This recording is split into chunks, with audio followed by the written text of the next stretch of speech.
नमस्कार दोस्तों, मेरा नाम है नील चौहान। स्वागत करता हूं आपके अपने यूट्यूब चैनल वेलकम स्टूडेंट पर। आज के वीडियो में हम बात करेंगे भारत सरकार अधिनियम 1858 के बारे में, यानी गवर्नमेंट ऑफ इंडिया एक्ट 1858। तो सबसे पहले देखते हैं दोस्तों इसका बेसिक बैकग्राउंड। अब बैकग्राउंड क्या था दोस्तों कि पहले सबको पता है 1858 से पहले यहाँ पर कंपनी शासन कर रही थी। कंपनी का शासन था तो कंपनी ने भारतीय जनता का इस हद तक शोषण कर दिया कि भारतीयों में एक प्रकार से इतना अधिक गुस्सा पैदा हो गया कि उसने एक क्रांति का रूप ले लिया, यानी बगावत कर दी डायरेक्ट कंपनी के शासन के खिलाफ, जिसको हम 1857 की क्रांति के रूप में जानते हैं। अब 1857 की क्रांति होने के बाद ब्रिटिश को लगा कि कुछ तो गलत हो रहा, कंपनी द्वारा कुछ तो भारत में गलत किया जा रहा है। तो उन्होंने क्या किया, एक एक्ट पेश किया ब्रिटिश की संसद में, और उस एक्ट पेश करने के बाद पार्लियामेंट में रखा गया, पार्लियामेंट में उसको पास किया गया। उसी एक्ट का नाम गवर्नमेंट ऑफ इंडिया एक्ट है। उस एक्ट के तहत क्या किया गया, कंपनी का शासन समाप्त कर दिया भारत से। कंपनी को जो राजनीतिक और प्रशासनिक अधिकार मिले हुए थे वो बिल्कुल समाप्त कर दिए। अब डायरेक्ट रूल हो गया क्राउन का हमारे यहाँ भारत में, ठीक है। और क्राउन का रूल होने के बाद कुछ इस एक्ट में जो हायरार्की थी वो क्या थी, देखिए दोस्तों। सबसे ऊपर कौन था, ब्रिटेन का क्राउन यानी महारानी विक्टोरिया।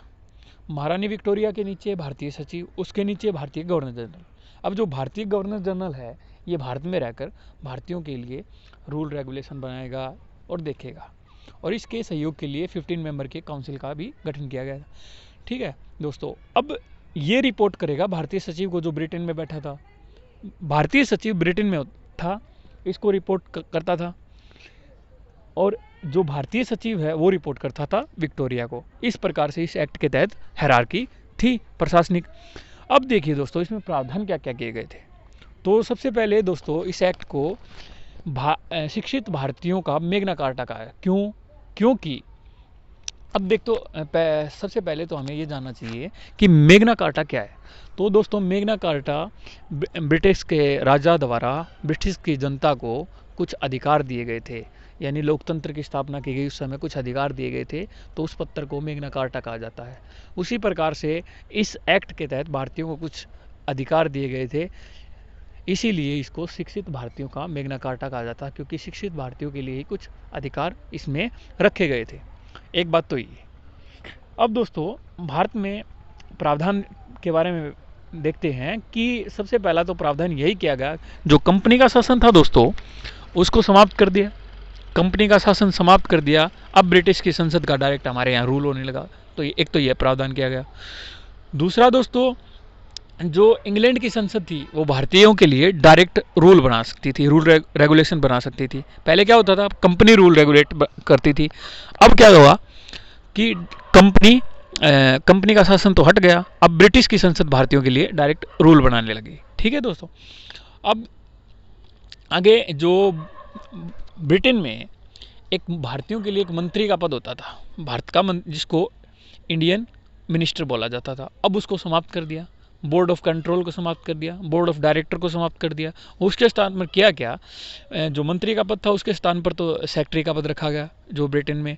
और भारत में जो board of control, board of director थी 7 मेंबर की और 8 मेंबर की, उसको समाप्त करके एक 15 मेंबर की भारतीय परिषद का गठन किया गया, इंडियन काउंसिल का गठन किया गया।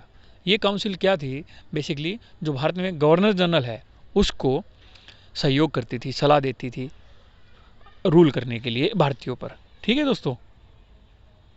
अब जो गवर्नर जनरल था, एक प्रावधान ये किया गया, उसका नाम बदलकर भारत का वायसराय रख दिया गया। वायसराय रिपोर्ट करेगा किसको, ब्रिटिश के भारत के सचिव को जो ब्रिटेन में बैठा है, और ब्रिटेन में बैठा भारत का सचिव किसको रिपोर्ट करेगा, डायरेक्ट महारानी को। तो इस प्रकार से हायरार्की है, शासन शुरू कर दिया गया। और जो पहले जिनको वायसराय बनने का खिताब प्राप्त है, लॉर्ड कैनिंग है, ठीक है दोस्तों। तो ये था बेसिकली हमारे एक्ट में प्रावधान, और भारतीयों पर इसका प्रभाव यही देखने को मिलता है, जो भारत में पहले board of control, board of director शासन करते थे, अब उनको समाप्त कर दिया और एक 15 मेंबर की काउंसिल बैठा दी और भारत में वो शासन करने लगे। उनके जरिए भारत का शासन चलाया जाने लगा। एक भारतीयों के लिए ब्रिटिश की संसद कानून बनाने लगी। और बेसिकली देखें तो दोस्तों एक प्रकार से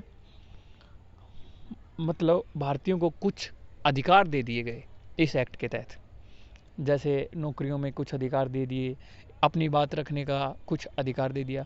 लेकिन इस एक्ट के तहत ऐसा कोई प्रावधान नहीं किया गया कि भारतीय जनता इंटरफेयर कर सकती थी। ठीक है, तो बेसिकली यही था दोस्तों 1858 का भारत शासन अधिनियम। तो उम्मीद करता हूँ कुछ जानने को मिला होगा। Thank you for listening, have a great day.